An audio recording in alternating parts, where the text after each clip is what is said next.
kanggo njaga sing wis diparingake dening pamarentah. Pamarentah ya kuwi wujude desa budaya lan desa wisata. Kudu mbok jaga kabudayan ning desa Karangkadempel kudu mekar. Semono uga papan-papan wisata ora ngemungake wisata ingkang dumadi saka alam nanging uga panggula wentahing para kawula sak desa Karangkadempel mujudake kapinteran.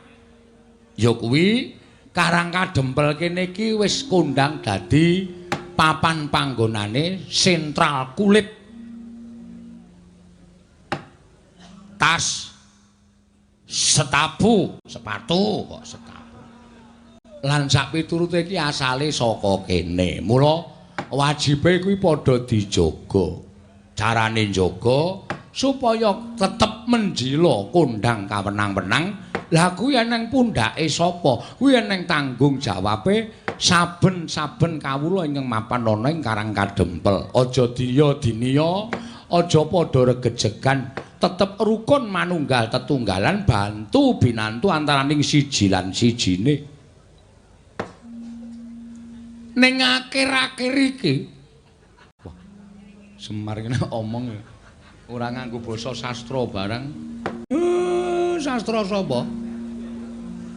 Saiki nek ngomongke iki rasa nganggo sastra-sastronan. Sing baku kawula iki ngerti, penonton iki paham.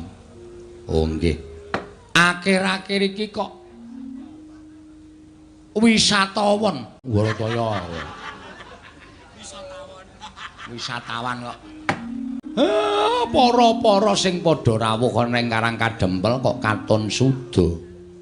Iki jane eneng apa? Nala Gareng, Petruk, Bagong, kowe sing minangka dadi pengarep-pengarepe eneng apa?